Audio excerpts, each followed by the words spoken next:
बिस्मिल्लाहिर्रहमानिर्रहीम। व्यूवर्स, आप देख रहे हैं ऑनलाइन डिजिटल टीवी ऑफिशियल और प्रोग्राम स्ट्रेट फॉरवर्ड। बहुत से अरबों रुपए के, बल्कि कमो बेश ये बात कही जा रही है कि 60 अरब डॉलर से ज़ायद के केसेस अदालतों में ज़ेर इल्तवा हैं और हम IMF से कभी 1 अरब डॉलर, कभी 1.5 अरब डॉलर, कभी 3 अरब डॉलर की भीख मांगते हैं और पूरी कौम को मकरूज़ करने पर तुले हुए हैं। लेकिन ये जो 60 अरब डॉलर के मुख्तलिफ मदों में केस अदालतों में ज़ेर इल्तवा हैं, सालों साल से इनको हल करने की तरफ कोशिश की जानी चाहिए। इस हवाले से जो पार्लिमानी पब्लिक अकाउंट्स कमेटी है वो तो अपना किरदार अदा कर ही रही है, लेकिन जो हमारे अटारनी जनरल हैं या वजारत कानून है या हमारी मुअज़्ज़ज़ अदलिया है, उनके जजेस साहबान हैं, वो अगर इस तरफ तवज्जो दें, ख़ास तौर पर जो बहुत से डिस्प्यूटेड इश्यूज़ हैं, मालियाती इश्यूज़ अरबों रुपए के, वो अदालतों में केसेस इस वजह से भी हैं कि वो बहुत से ऐसे केसेस हैं जिनके ऊपर ऑडिट पैराज बने हुए हैं। ऑडिटर जनरल ऑफ पाकिस्तान की रिपोर्ट्स हैं। ऑडिटर जनरल ऑफ पाकिस्तान की रिपोर्ट्स जब पार्लिमानी पब्लिक अकाउंट्स कमेटी के सामने आती हैं तो पता चलता है जी, जिस फरीक के ख़िलाफ़ वो केस है, वो फरीक जो है वो अदालत चला गया है। चाहे वो सरकारी इदारा हो, कोई ठेकेदार हो, कोई बिजनेसमैन हो, सनतकार हो, उसने कोई फ़ायदा लिया हो, तो ये चलते चलते मामला 60 अरब डॉलर तक जा पहुंचा। आज पार्लिमानी रिपोर्टर्स एसोसिएशन की एग्जेक्टिव बॉडी की मुलाकात थी, गैर रस्मी मुलाकात थी नूर आलम ख़ान से, जो कि PAC के चेयरमैन हैं। तो उन्होंने भी यही बात की। उन्होंने कहा कि मैं चेयरमैन PAC तो बना हूँ, लेकिन मेरे लिए इस PAC को चलाना जो है वो कोई जो है वो ये कोई फूलों का बिस्तर नहीं है, बल्कि ये कांटों की सेज है। बड़ी मुश्किल है, क्योंकि जो बाख्तियार हैं, जो ताकतवर हैं, जो अमीर हैं, वो आज भी अपने आप को एहतसाब से बालातर समझते हैं।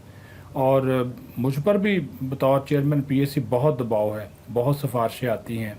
मेरे ख़ानदान तक के लोगों को जो है वो परसू किया गया, करोड़ों रुपए की ऑफ़र्स तक की गई। तो इससे आप अंदाज़ा लगा लें कि मेरा जो स्ट्रेस है वो कितना होगा। लेकिन मैं स्ट्रेस बर्दाश्त करता हूँ, एक्सेप्ट करता हूँ, लेकिन सिफारिश कबूल नहीं करता। ये वाले जो इश्यूज़ हैं, तो उन्होंने कहा कि यही इश्यूज़ हैं कि जो हमारा सबसे बड़ा एक मसला है अदालतों में ज़ेर इल्तवा केसेस का। अब इस पे ऊपर अदालतें ही अगर बेहतर तरीके से फ़ैसला करें, मुनासिब अंदाज में, और इनको हल करें, तो फिर हमें कर्ज़ों की ज़रूरत ही ना पड़े। फिर उन्होंने ये भी कहा कि कुछ ऐसे इश्यूज़ हैं नैब में कि बहुत से केसेस बंद कर दिए गए कौमी ख़जाने को लूट मार के। लेकिन जब जैसे जैसे रिपोर्ट्स हमारे सामने आती हैं, ऑडिटर जनरल की रिपोर्ट्स आती हैं, ऑडिट रिपोर्ट्स आती हैं, तो फिर जो है उन रिपोर्ट्स की रोशनी में हम एक्शन लेते हैं। तो अभी आने वाले दिनों में उन्होंने कहा कि बहुत से हो सकता है कि केसेस हमने खोले हैं, वो आवाम के सामने जब आएंगे तो वो बाकायदा स्कैंडल होंगे, लग पता जाएगा कि इस मुल्क के साथ क्या होता रहा। साबिक दौर हुकूमत हो, कोई भी हो, वो किस तरह जो है वो अपने इख्तियारात का नाजायज़ इस्तेमाल करते रहे। ये भी उन्होंने कहा कि हम चाहते हैं कि पार्लिमान के जो इख्तियारात हैं, वो पार्लिमान के इख्तियारात को बाकी इदारे भी उसी तरह माने जिस तरह पार्लिमान दूसरे इदारों के इख्तियारात को मानती है।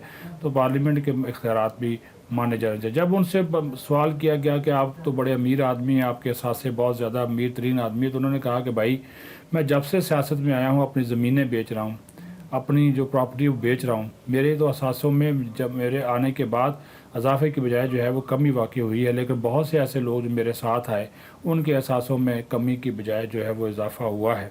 और ये भी उन्होंने कहा कि मेरी कोशिश ये होती है कि मैं अवामी मसाइल को ज़्यादा से ज़्यादा टेकअप करूँ, जिसके ऐसे अवामी मसाइल जिसका सामना जो फेस करते हैं, अवाम से फेस करते हैं, सरकारी इदारों की तरफ से, सरकारी इदारे जिनका अवाम से ताल्लुक़ है और वो अवाम के मसाइल हल नहीं करते, उन केसेस को मैं ज़्यादातर कोशिश होती है। जिस तरह ये गाड़ियों का इशू उन्होंने बोला कि लोग ओन ले लेते हैं, दे देते हैं, फिर भी गाड़ियाँ नहीं दी जाती। तो रकम बार्डर पर ग्रीन चैनल है, चीज़ कोई और है, जा कुछ और रहा है। इसी तरह CDA का, हाउसिंग सोसाइटीज़ का इश्यूज़ है। ये बड़े ऐसे मामलात हैं जिसके ऊपर उन्होंने कहा कि मैंने नोटिस लिया, इसकी रिपोर्ट्स भी मांगी हैं।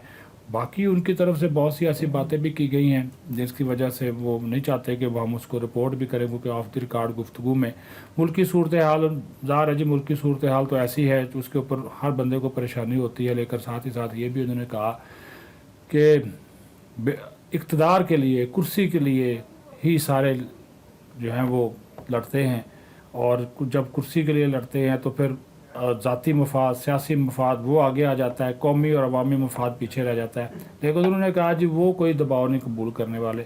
जो किताब में लिखा हुआ है जो कौमी असम्बली के क़वायद व ज़ाब्त में लिखा हुआ है, जो पावर्स मेरी हैं मैं उन पावर्स को इस्तेमाल करता हूँ और करता रहूँगा। अपना ख्याल रखें, बहुत शुक्रिया।